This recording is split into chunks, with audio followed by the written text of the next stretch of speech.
예, 고맙습니다. 오늘은 빌립보서 3장 말씀을 중심으로 나를 본받으라 라는 제목으로 잠시 우리 성도님들하고 오늘 2023년 마지막 주일입니다. 연중주일로 지키면서 말씀을 전해드리도록 하겠습니다. 우리 성도님들과는 좀 상관없는 또 좀 이렇게 좀 멀리 들리는 얘기일 수도 있지만 저는 이제 오랜 세월 목회하신 목사님들을 굉장히 존경합니다. 진짜 마음으로 존경하고 또 그런데 실제로 제가 전화도 드리고 안부를 묻는 목사님들 몇 분 계십니다. 근데 그 목사님들이 젊은 저에게 항상 좀 이렇게 조심하라고 하는 게 두 가지가 있습니다. 하나는 돈 조심하고 두 번째는 여자 조심하라 이렇게 하는데 그 우스갯소리처럼 들리지만 아주 조심하라고 이렇게 말씀을 하십니다. 그래서 늘 마음에 새기고 조심을 하는데 그런데 개척한 지 이제 3년 차가 이제 접어들면서 이제 목사가 정말로 조심해야 될 것이 한 가지 더 있다라고 생각이 드는 것이 하나 있습니다. 그것이 뭐냐면 목회의 본질을 잃어버리는 것이죠. 목회의 본질은 뭡니까? 우리 성도님들도 잘 알 겁니다. 그러니까 교회의 어찌 보면 사명이기도 한데 그것은 한 영혼을 소중히 여기고 이들을 주님께로 인도하는 것입니다. 교회가 이것을 잃어버리면 사실은 그 교회에서의 존재 가치도 없고 목사도 이 사명을 잃어버리면 사실 목사로서의 사명을 잃어버렸다라고도 말씀드릴 수 있습니다.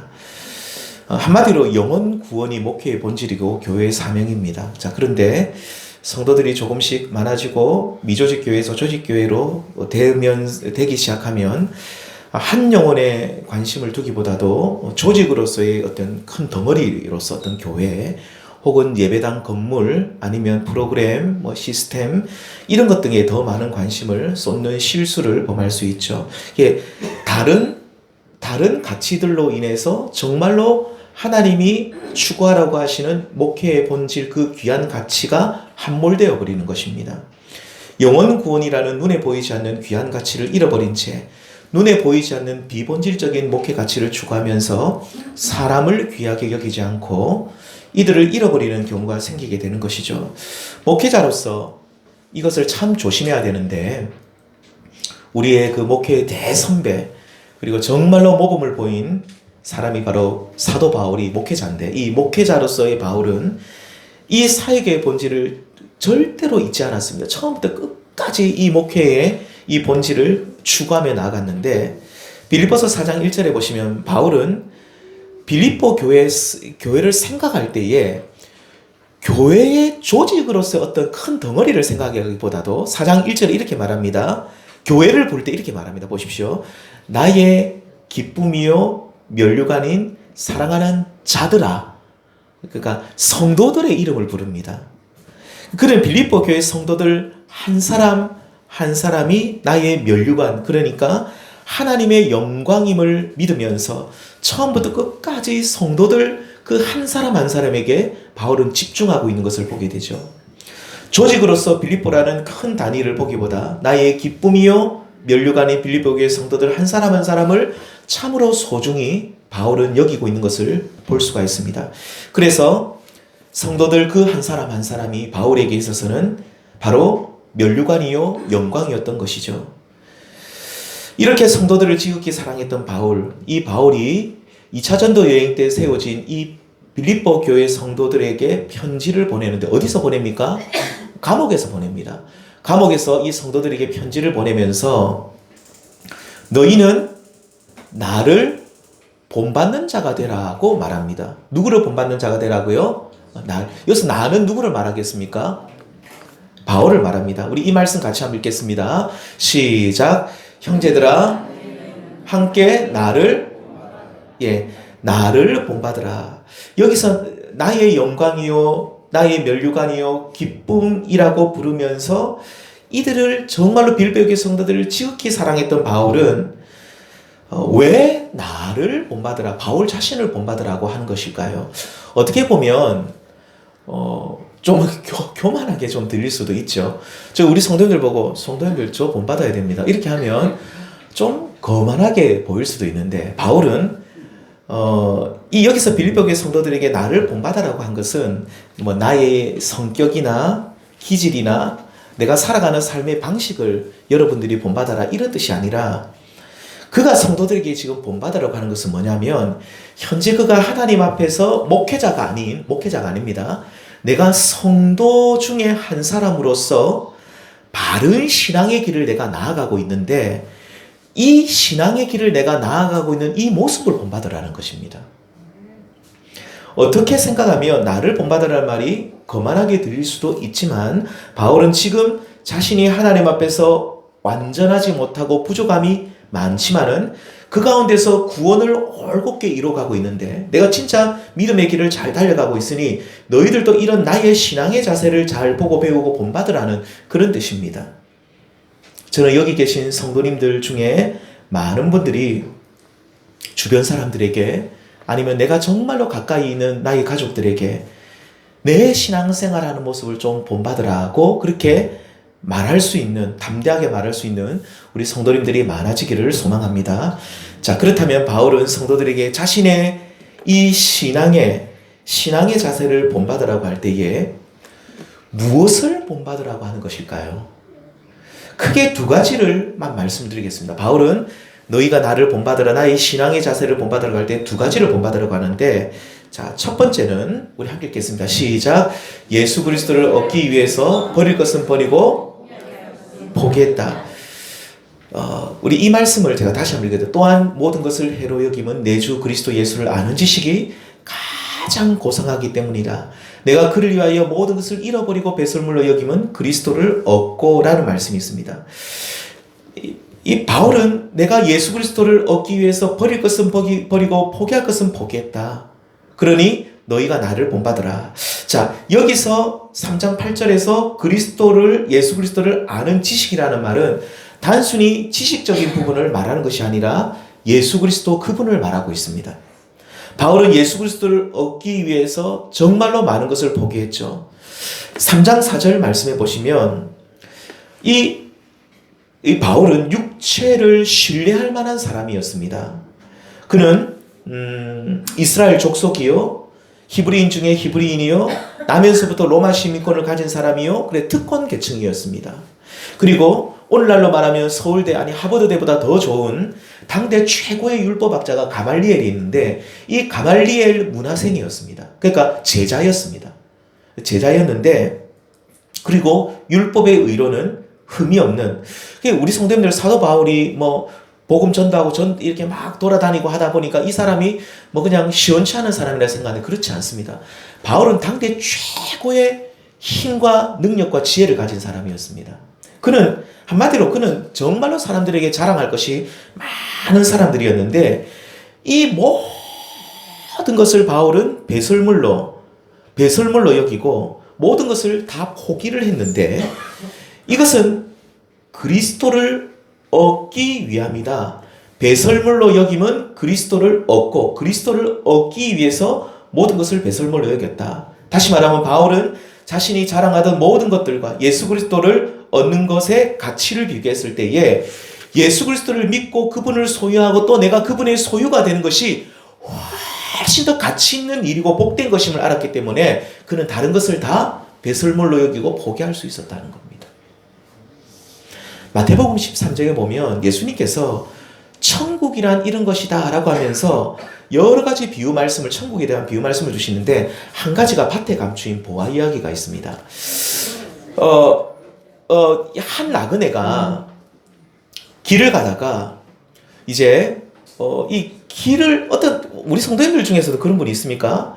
꼭 길이 아니고 이렇게 길을 아니고 또 다른 길로 한번 가보겠다는 분들이 있습니까? 그런 모험 정신을 가지신 분들이 있어요.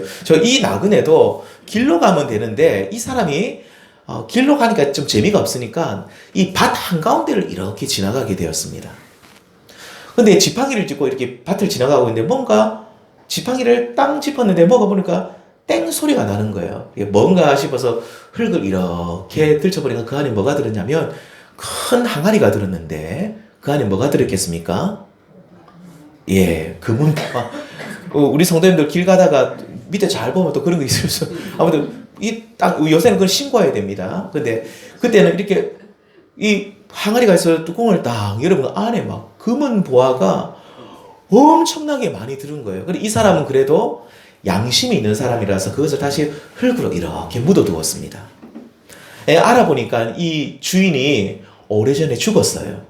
죽고 이 밭 주인이 누구냐면 이제 죽은 주인이 어떤 아내인데 이 아내가 굉장히 못된 악처였습니다. 이 아내에게 소유권이 넘어갔는데 아무튼 수소문 해보니까 누구 그 어떤 여자가 이 주인이다 해서 찾아갔습니다. 그러니까 이 여자가 이제 이 나그네가 이 밭을 사고 싶어 했습니다. 왜 밭을 사고 싶어 했을까요? 농사 지으려고요? 아닙니다. 농사는 뒷전이고 안에 금은 보화가 있으니까 이것을 밭을 사면 뭘 얻습니까? 금은 보화를 얻으니까. 근데 이 여자가 눈치를 챈다는 말은 이 사람이 꼭 살려는 의지를 보고 엄청나게 비싼 시세보다 몇 배나 더 비싼 가격으로 부르는 거예요. 그래도 이 나그네는 어떻게 했겠습니까? 사야 되죠. 집으로 돌아가서 자기 있는 모든 소유를 다 팔아가지고 그 밭을 어떻게 한다고 합니까? 샀습니다. 13장 44절에 천국은 마치 밭에 감추인 보화와 같으니 사람이 나그네가 이를 발견한 후 숨겨두고 기뻐하며 돌아가서 자기의 소유를 어떻게 해요? 다 팔아서 그 밭을 나그네는 그 밭을 사기 위해서 자신의 소유를 다 팔았습니다. 자기 아내 빼고 자기 자식들 빼고 뭐 전토고 집이고 뭐고 간에 뭐 있는 거 없는 거 싹쓸이 다 팔았습니다. 전부 다 팔아버렸습니다. 다 팔아버렸습니다. 왜 그렇게 했을까요? 수지 맞는 장사이기 때문이죠. 나의 소유를 다 팔아 보화가 감춰져 있는 밭을 사면 그것이 훨씬 더 가치 있는 것이기 때문이죠. 밭을 사도 된다는 거예요. 내 소유를 다 팔아도 이 밭을 사면 어떻게 됩니까? 왜? 수지 맞는 장 더 남는다는 거예요. 내가 다 팔아도 된다는 거예요. 그리고 내가 전 소유를 다 팔아서 이 밭을 살 만한 가치가 있다는 겁니다. 바울도 그렇습니다. 빌립보 교회 성도들에게 나는 밭에 감춰져 있는 보화와 같은 그리스도를 얻기 위해서 내가 가진 모든 것을 다 팔았다라고 말하고 있는 겁니다. 팔았다는 말은 나는 예수 그리스도를 얻는데 방해가 되는 나의 부, 나의 지식, 나의 명예, 나의 사회적 지위들 내가 배설물로 여겼다라고 말씀하고 있는 것이죠. 이렇게 모든 것을 포기하고 그리스도 예수를 얻은 나는 이 땅에서 가장 행복한 사람이라고 외치고 있는 것입니다. 그러면서 너희 빌립보 교회 성도들, 너희들도 나의 이런 신앙의 자세를 본받으라. 나의 신앙의 자세를 본받으라는 거죠. 그래서 빌립보서 3장 17절에 형제들아 너희는 함께 나를 본받으라 라고 그렇게 말하고 있는 것입니다. 성도님들, 오늘 우리는 바울이 예수 그리스도를 얻기 위해서 버릴 것은 다 버리고 포기할 것은 포기했던 이 신앙의 자세, 믿음의 결단을 본받을 수 있기를 주님의 이름으로 축원합니다.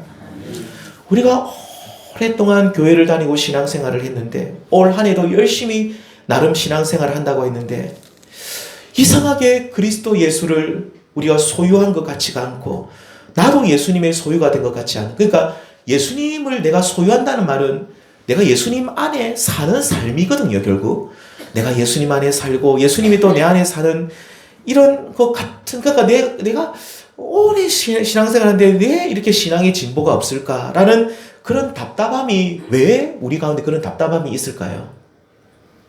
결론적으로 말씀드리면 다 붙잡으려고 하기 때문입니다. 세상도 붙잡고 그리스도 예수도 붙잡고 돈과 명예도 붙잡고 그리스도 예수도 붙잡으려고 하니까 아무것도 붙잡지 못하는 것입니다. 2023년 올 한 해를 돌아보시면서 우리는 그리스도 예수를 얻는, 그분을 소유하는 믿음의 진보를 이뤘는지, 아니면 올 해도 여전히 신앙의 답보 상태를 내가 벗어나지 못하고 있는지 우리 자신을 돌아볼 수 있기를 소망합니다. 새로운 한 해를 앞둔 우리 오늘 이 시점, 이제 내일이면 1월 1일입니다. 이 새로운 한 해를 앞둔 오늘 이 시점에 우리 모두 사도 바울처럼 우리 성도님들 버릴 것은 버리고 포기할 것은 포기하면서 이 세상에서 가장 귀한 보배이신 우리 주 예수 그리스도를 얻는 저와 우리 모든 성도님들 될 수 있기를 주님의 이름으로 축원합니다. 우리 성도님들, 내가 이 세상에 부도 없고 건강도 없고 명예도 없고 다 얻었는데 예수님을 잃으면 사실 다 잃어버린 거나 마찬가지입니다. 근데 내가 모든 것을 잃어버려도, 욥처럼 잃어버려도 내가 그 보배로우신 예수님을 내가 얻는다고 하면 사실 이 세상의 모든 것을 다 얻은 것이나 마찬가지죠. 우리 바울처럼 오늘 이 사도 바울이 너희가 나를 본받으라고 할 때는 내가 모든 것을 버린 이 자세를 봐라. 내가 버릴 것은 버리고 포기할 것은 포기하고 예수 그리스도를 꽉 붙잡았던 내 모습을 본받으라. 우리 성도님들 이 바울의 모습을 본받을 수 있는 우리 성도님들 될 수 있기를 다시 한번 주님의 이름으로 축원합니다. 두 번째입니다. 두 번째 바울이 본받으라고 하는 것이 뭐냐면 함께 읽겠습니다. 시작. 죽은 자 가운데서 부활에 이르려는 신앙의 자세를 본받으라. 빌립보서 3장 11절 말씀 같이 읽겠습니다. 시작. 어떻게 해서든지 죽은 자 가운데서 부활에 이르려 하노니. 누군가가 사도 바울에게 당신의 신앙의 목표가 무엇입니까? 라고 물어본다면 오늘 본문에서 알 수 있듯이 그는 조금 더 주저함 없이 이렇게 말했을 겁니다. 저의 신앙 목표는요, 부활입니다. 이렇게 대답했을 겁니다. 여기 계신 분들에게 왜 신앙생활, 왜 믿음의 목표가 뭡니까? 왜 신앙생활 합니까? 라고 물어보시면 제가 부활에 이르려고 합니다. 라고 대답하면 좀 생뚱맞을 수가 있습니다. 내가 믿음이 좋은 사람이 되려고요. 내가 하나님 자녀가 되려고 이러면 그냥 부활에 이르려고 합니다. 라고 저 무슨 말 부활에 이르려고? 근데 바울에게 질문했다면 오늘 빌립보서 말씀 보면 당신의 신앙의 목표점이 뭡니까? 표대가 뭡니까? 라고 물어보면 저는 부활입니다. 라고 대답했다는 거죠. 바울은 부활을 어떤 의미로 사용하냐면 우리 성도님들 바울은 부활과 구원을 같은 뜻으로 사용합니다. 뭘과 같은 뜻으로 사용한다고요? 부활하고 구원. 그래서 부활에 이르려 한다는 말은 무슨 뜻이냐면 결국 내가 구원에 이르려 한다는 말과 같은 뜻이라 그 말입니다. 빌립보서 3장 14절에 바울은 이렇게 말합니다. 나는 표대를 향하여, 표대는 이제 종착점입니다. 내가 그 목표대를 향해서 종착점을 향하여 위에서 부르신 부름의 상을 위하여 달려간다라고 하는데 여기서 부름의 상, 표대는 뭘 말하냐면 앞에서 말씀을 쭉 읽어보면 결국 부활을 말하고 있습니다. 또 구원을 말하죠. 부활이 뭐라 그랬습니까? 구원이라 그랬습니다. 빌립보서 2장 12절에도 바울은 나는 두렵고 떨림으로 구원을 이루어간다. 결국 사도 바울은 우리의 신앙의 목표를 부활이라고 구원이라고 외치고 있는 것이죠. 그래서 구원을 향해 달려간다. 바울이 이 운동 경기에 비유를 합니다. 우리의 신앙생활을. 그러면서 우리의 신앙은 저기 목표점을 향해서 열심히 달려가는데 그 목표점이 어디냐면 부활이요 구원이다라고 말하고 있는 것이죠. 그렇다면 우리 성도님들 우리가 여기서 생각해 볼 것은 왜 바울이 구원을 부활이라고 말하냐는 거죠. 그냥 구원이라고 하면 되잖아요.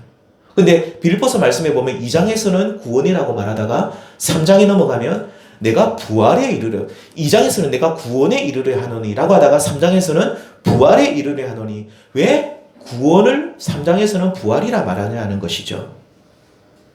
우리 성도님들 부활하면 생각나시는 분이 누굽니까? 예수님입니다.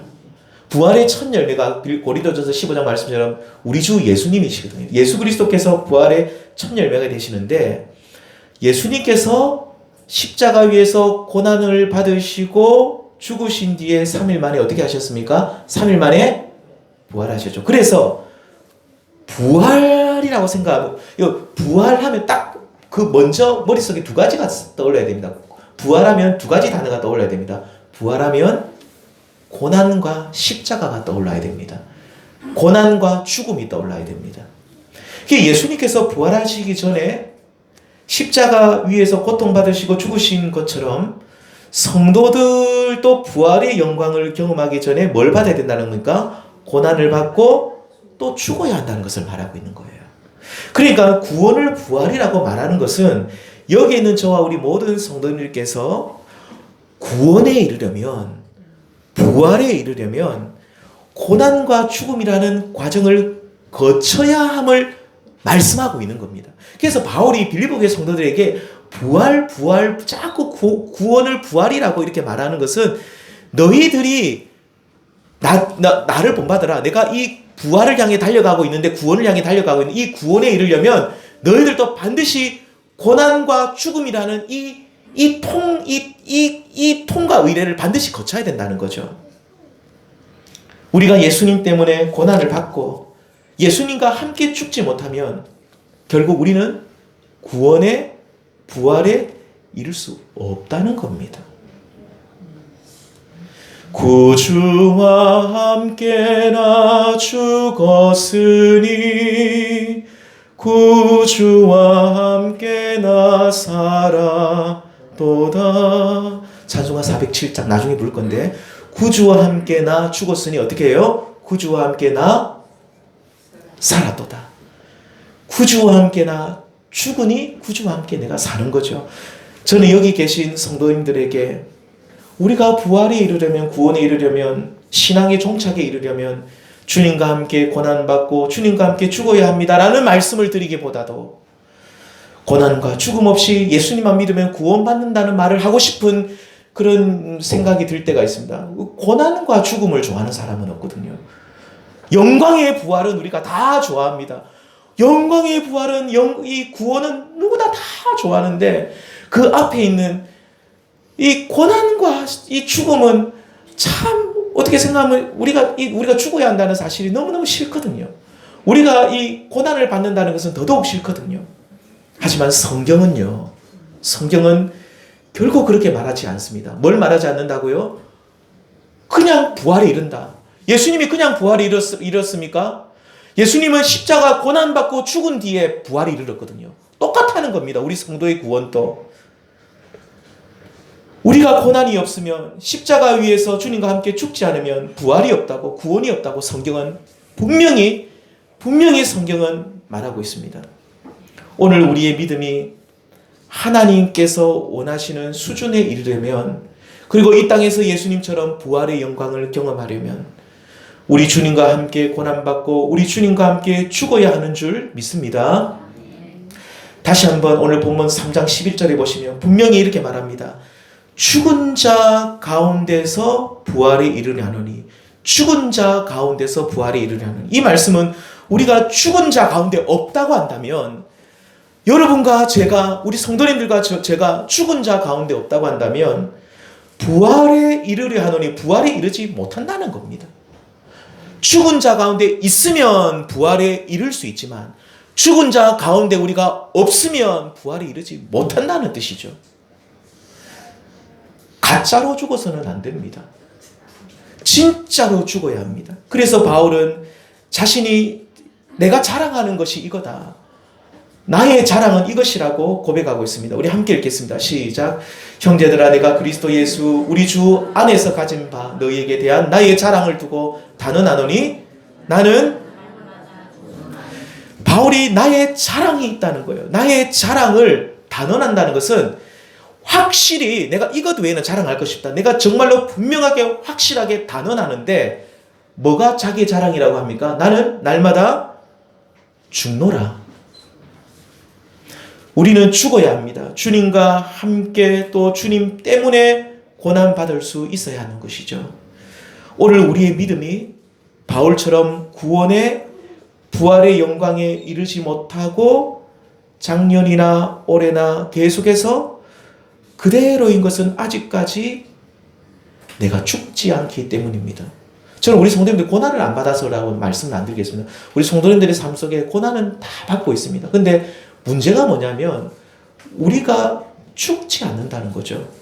주님께서 골고다 언덕 십자가 위에서 못 박혀 죽으신 것처럼 우리가 주님과 함께 아직까지 그 십자가 위에 죽지 않았기 때문에 구원의 기쁨과 부활의 영광이 남의 이야기처럼 들린다는 겁니다. 우리가 빌립보서를 우리가 지난 우리 새벽 예배도 봤지만 빌립보서를 쭉 읽어 나가면서 묵상하면서 바울이 막 십자가에 이 빌립보서의 별명이 뭐냐면 기쁨의 서신입니다. 바울이 이 기쁨의 서신을 어디서 기록했는지 아십니까? 감옥에서 기록했습니다. 비단 좀 들어오지 않는 착고의 메인 채로 그 감옥에서 이 빌립보서를, 그 어두컴컴한 속에 바울이 이 빌립보서를 기록했는데, 이 빌립보서에는 기쁨이라는 단어가 17번이나 나옵니다. 4장밖에 되지 않는데 기뻐하라, 기쁨 뭐 이런 단어가 17번 나옵니다. 제가 다 체크해 봤습니다. 얼마나 기뻐하는지. 여러분 기뻐하고 기뻐하고 기뻐하십시오. 우리 주 예수 안에서 기뻐하고 기뻐하십시오. 바울이 얼마나 기뻐하는지. 바울이 왜 기뻐하고 있습니까? 구원의 감격인 겁니다. 부활의 영광인 겁니다. 바울은 그 감옥 안에서 부활의 영광과 이 구원의 기쁨이 너무 충만하니까 자기가 감옥 안에 있던 내가 얼마 안 있으면 죽을 수도 있거든요. 재판받고. 내가 얼마 안 있으면 사형수가 되어서 로마에서 내가 교수형에 처해지든 뭐 단두대에 내가 처해지든 뭐 그게 중요한 것이 아니고 지금 이 부활의 영광과 구원의 기쁨이 얼마나 큰지 바울은 빌립보의 성도들에게 편지를 보내면서 기뻐하십시오. 기뻐하십시오. 기뻐하십시오. 왜 그렇습니까? 부활의 영광과 그 기쁨이 너무 충만하기 때문인 것이죠. 우리는 이런 말씀을 읽을 때마다 남의 이야기처럼 들립니다. 바울이니까 그렇지 우리는 안 되지. 아닙니다. 우리도 되기 때문에 하나님이 이 말씀을 주신 것입니다. 갈라디아서 5장 24절 말씀을 같이 읽겠습니다. 시작. 그리스도 예수의 사람들은 그 정욕과 탐심을 못 박았느니라. 그 정욕과 탐심을 십자가에 못 박았느니라. 사랑하는 성도님들, 올 한 해가 다가기 전에 다시 한번 주님의 십자가 앞으로 우리가 나아가셔서 그 십자가 위에 우리의 정욕과 탐심과 우리 자신이 정말로 십자가 위에서 우리 주님과 함께 죽는 내 인생의 변혁을 일으키는 일생일대의 놀라운 사건이 우리 삶 속에 있기를 축원드립니다. 우리가 이 한 해가 지나가기 전에 곰곰이 한번 생각해 보십시오. 우리가 신앙생활 이렇게 해서 되겠느냐? 한 단계 더 앞으로 나가야 됩니다. 우리 성도님들, 우리의 믿음 생활은요, 너무너무 기쁨과 감사와 감격이 넘쳐나는 것이 신앙생활입니다. 우리가 그런 것이 없다면, 내가 이 좋은 날, 얼마나 좋습니까? 놀기 좋고, 이 세상 좀 돈만 조금 쓸 수만 있다면, 얼마나 놀기 좋고, 얼마나 재밌는 것이 많고, 얼마나 좋은 거, 내가 왜 여기 나오냐는 거죠, 우리가 교회에. 근데 우리가 신앙의 기쁨, 구원의 감격 이런 것을 우리가 좀 누려보자는 것이죠. 근데 왜 없느냐? 다시 한번 말씀드리지만 우리가 아직 십자가 위에서 우리의 정욕과 탐심을 십자가 위에 못 박지 못하고 있기 때문입니다. 버릴 것은 버리고 포기할 것은 포기하지 못하고 있기 때문이죠. 이것도 붙잡고 저것도 다 붙잡으려고 하니까 구원의 감격이 우리 가운데 없다는 것입니다. 예수 그리스도께서 죽으시고 부활하심으로써 역사가 바뀌었습니다. BC에서 AD로 넘어갔습니다. 역사의 변곡점이 생겼듯이 우리들도 예수님과 함께 죽고 부활하심으로써 우리 인생의 역사의 변곡점이 일어나기를 주님의 이름으로 축원합니다. 우리 인생이 BC에서 AD로 바뀌어야 됩니다. 결론 말씀 내겠습니다.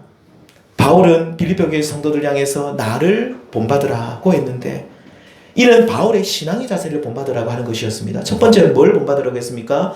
존귀하신 우리 주 예수 그리스도를 얻기 위해서, 보배로우신 그 예수님을 얻기 위해서 버릴 것은 버리고 포기할 것은 포기하라. 다 팔아라는 거예요. 우리의 소유를 다 팔아서라도 우리 주님을 소유하라. 나의 전부를 다 바쳐서라도 주님을 소유하라. 두 번째는 죽은 자 가운데서 부활에 이르려는 바울의 신앙의 자세. 우리 성도님들, 죽은 자 가운데서 부활에 이르려는, 우리가 죽어야 된다는 거죠. 죽은 자 가운데 있어야 되고 내가 정말로 죽어야 된다는 겁니다. 그 고난과 죽음이 없으면 부활이 없고 구원이 없다는 것입니다. 우리 모두 바울이 갔던 이 믿음의 길을 우리가 함께 달려감으로써 우리 모두 바울이 누렸던 그 구원의 영광과 그 부활의 기쁨과 소망을 우리 성도님들도 다 함께 누리심을 통해서 우리들도 바울처럼 기뻐하는 삶을 살아갈 수 있기를 우리 주님의 이름으로 축원드립니다. 기도하시겠습니다. 하나님 감사합니다. 정말로 우리가 주님